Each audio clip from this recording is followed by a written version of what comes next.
What's up, people? It's your girl Adiola. So guys, last Tuesday was a normal day, everything was fine until we heard that a judge was kidnapped in Nigeria, in Katsina state. Well, this is not a joke. I wish this is a joke, A whole judge inside the court. Apparently, insecurity where he works is so bad that they've actually closed down his own court just because of security challenges. They moved the court to a place called Safana, which is another local government in Katsina. But the judge, for some reason, went back to the old courthouse to pick something when he got kidnapped. In fact, the police are now blaming the judge for getting kidnapped. I'm sorry, it's only in Nigeria that you blame the person that was kidnapped. They are saying that he shouldn't have gone alone, that they would have escorted him if you told them that he was going there. And I understand that, but you can't really say that it's the judge's fault. What kind of country is that where a judge cannot go to his own courthouse without getting kidnapped? Now judges have to look at their back and front. All these insecurity issues lead back to Buhari's inability to lead the nation. We don't even know that we have a president right now. You cannot honestly tell me that if Buhari was actually doing something, that kidnappers would be so bold to kidnap a judge at the courthouse. Last week it was burglars going to Aso Rock. And then they tried to downplay it. They said, it was across the street. Now it is a judge that was kidnapped. What hope do the rest of us have? The gunmen obviously will get paid a lot of money before letting the judge go. And speaking of paying ransom to kidnappers, please put up these Senate people. Yes, our esteemed lawmakers, I think we need to visit these men and women at the National Assembly someday. Like, seriously, I think some of them are getting too comfortable. Sorry, no offense. Nigerian lawmakers, in case you're watching, we may need to shut down the AC inside that your building for just 1 month. Then, you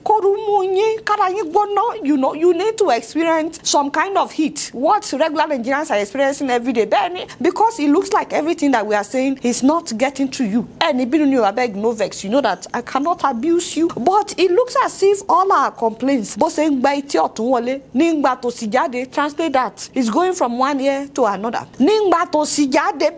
How can you propose a bill that anybody that pays ransom would go to jail for 15 years? And whose idea, which senator? My father, I do well. Senator Ezenwa Francis Onyewuchi, do well. That is just a question. It's an innocent question, as in you think, right? Isn't this what we call misplaced priority? Instead of you to find solution to kidnapping, you want to go after already traumatized family members. He also proposed that they would also sentence anyone that collects ransom to 15 years in prison. Anyone who transfers funds, makes payment, or colludes with an abductor, kidnapper, or terrorist to receive any ransom for the release of any person who has been wrongfully confined, imprisoned, or kidnapped is guilty of a felony and is liable on conviction to a term of imprisonment of not less than 15 years. We appreciate that is what you should focus on. But I have a problem with him saying that people should not pay ransom to get their loved ones back, when the security forces are not helping them to free their kidnapped loved ones. What do you want people to do?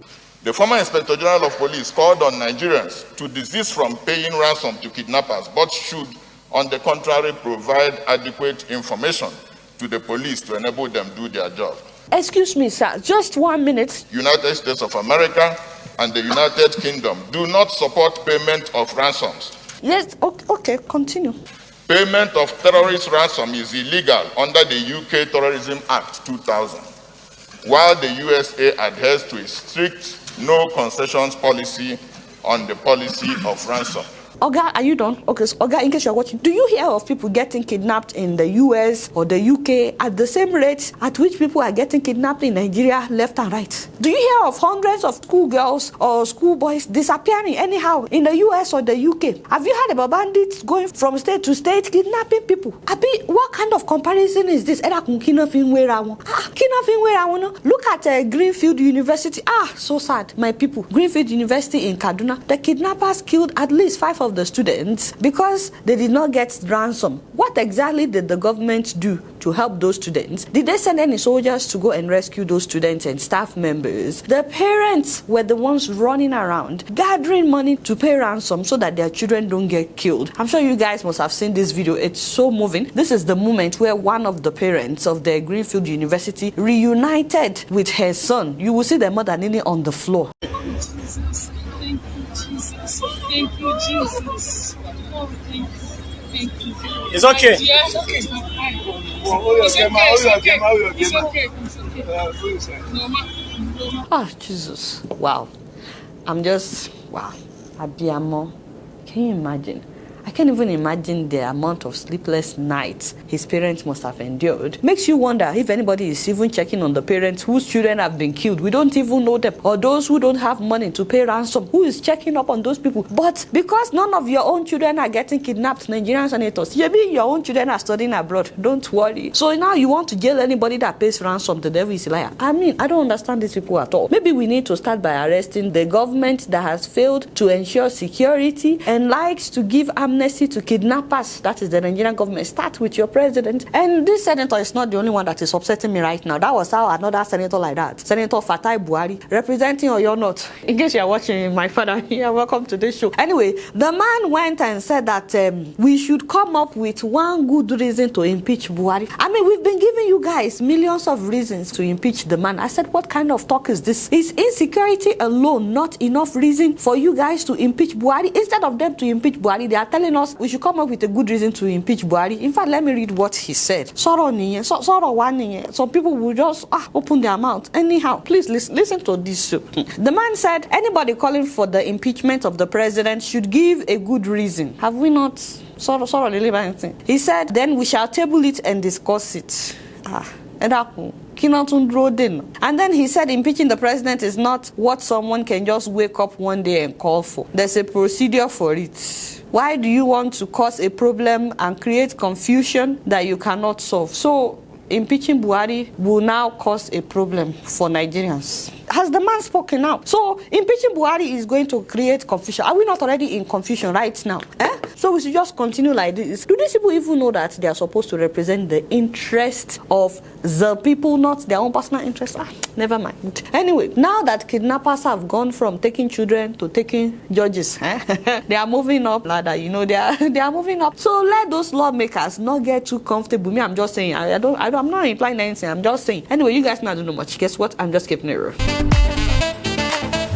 Moving on to Niger, ladies and gentlemen, extremists are becoming a big problem in that West African nation as well. So much so that more than 10,000 people have fled the area in fear that they will be attacked by the extremists. Now, the people are fleeing from 24 villages in the Anzoro area. This area is an extremely unstable part of Tilaberi that stretches over 100,000 square kilometers. In fact, about 33 people have been massacred in villages by these extremists on motorbikes. Now, when I heard about extremists on motorbikes, I was like, sounds like Boko Haram. And yes, it is. An issue that we have refused to deal with in our country is now spreading to neighboring countries. And believe it or not, a lot of people from Niger are also fleeing into Nigeria because of the crisis going on. And also, some of these Boko Haram recruits that they have in Niger are following them into Nigeria. The government of Niger is providing food and financial assistance, but the extremists are still killing people. Honestly, we really need to work on terrorism in Nigeria. We also need to work on the Nigerian border and also help the countries that are being affected by something that we have refused to take care of. Meanwhile, there are new reports that the leader of Boko Haram, Abubakar Shekau, is dead. Hopefully it's true this time around, because this is not the first time, especially because there's no dead body to prove this. There are 3 different reports about how he died. Some said he blew himself up with a vest, some said he set off explosives with the negotiators, and some said that he shot himself. So we're hoping that this is actually true. But there are new reports that the leader of Boko Haram, Abubakar Shekau, is finally dead. We'll keep you guys posted on what's happening in Niger. You guys not do know much. Guess what? I'm just keeping it real.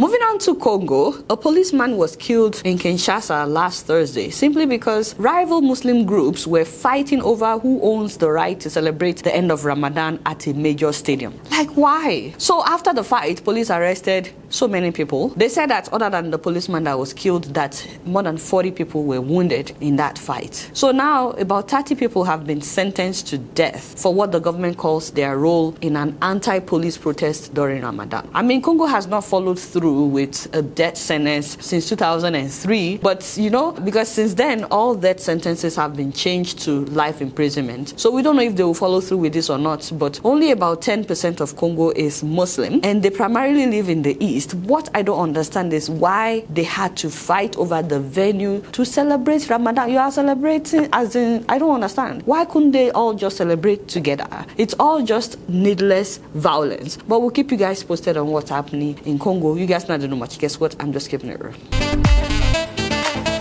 So, my people, move closer. We need to talk about this, but Nigerian President Buhari is trying to get another loan. $6.1 billion. Let me say that again. $6 billion, my people. That is 2.3 trillion Naira. I'm tired, guys. I mean, he said this is to clean up the deficit in the 2021 budget. How is that still a budget if you have to borrow money? I thought the goal of having a budget is to be able to properly manage whatever money you have. No be so? Wouldn't it make more sense to look over the budget again and again and cut down all unnecessary expenses? All the flamboyant expenses that will not benefit regular Nigerians, starting with the man paying rent at Aso Rock to a ghost that we still do not know. Why don't you cut down your salary, Oga Buhari, and the salaries of all the lawmakers? They don't need half the money that they're getting paid. Now, this is coming up shortly after NNPC said that they don't have money for the Nigerian government at the end of this month. You guys remember that we talked about that? Like, I just knew it. I knew they may say they don't have money to pay salaries or they are going to take another loan. Now they are taking another loan. No, $6 billion. Why do we even need $6 billion? Just because NNPC said they cannot remit money for 1 month. The devil is a liar. The worst part is they've not been accountable with all the loans that they've taken. In fact, a lot of times we don't even know if they are keeping up with the terms of these loans. My people, if somebody comes and borrow money from you and they can't give account, they can't tell you how they spend the money, and they keep borrowing money, what would you say about this kind of person? You will say that they are irresponsible. So instead of Buhari taking the heat as the president and making the difficult decision, he wants to get us into another debt.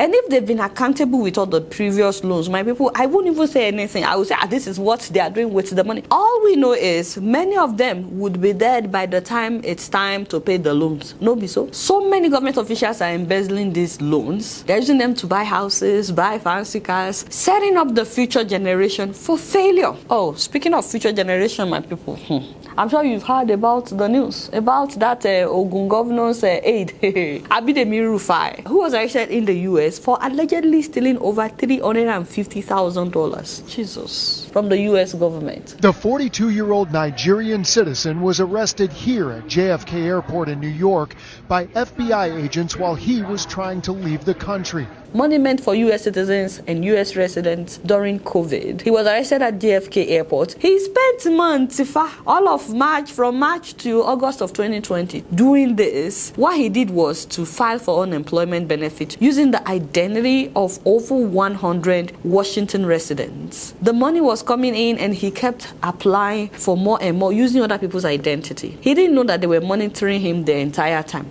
U.S. attorneys say Rufai stole the identities of more than 100 people here in Washington state to funnel more than $350,000 in unemployment benefits into his own bank account from the Washington State Employment Security Department. Why couldn't you just channel that same energy into doing something good, something that will benefit other lives? He didn't get any of the money, by the way, because FBI already has custody of the account. And to think that my brother tried to be a lawmaker in 2019, he ran, he was trying to be the lawmaker. The slogan on his flyer was, ready and committed to serve with trust and ethics. Hey, but I be the me, I saw Lenja. I say you are a thief. At the age of 42, my brother, what were you thinking? I mean, you are one of the people that Nigerians would have been proud of to have at the helm of leadership a lawmaker, you know, only for you to prove that you are better than baddest. Benny, you are better than baddest. My people, please and please, when you go to the abroad, whatever you decide to do in the abroad, don't just think about yourself, think about the rest of us before you do it, because his news is now everywhere now. And the first thing that they are saying is a what? A Nigerian. Now, we looked up the name and found Facebook pages all with images of the same Nigerian man based in New York who claims to work for the Nigerian government. The rest of us, they don't even want to know. They just see us as less trustworthy because of one person. Please stop embarrassing us in the abroad. People are going there and making us proud. Why must your own be different? Some people think that abroad is like Nigeria. Once they leave the Nigerian shores like this, they think they can continue doing things that they do and get away with in Nigeria. It is not like that. If you want to come to the abroad, you cannot be bribing people, you cannot be scamming people, because they will catch you. It may take time, but they will catch you. They will just, this is new money. Can you imagine? And this person wants to be a lawmaker. How can a thief want to be a lawmaker? A thief that wants to be a lawmaker, what kind of lawmaker will he be? Obviously, he wasn't trying to be a lawmaker in order to make a difference. He was just looking for money. And this is what scares me about so many young people today that want to run for office.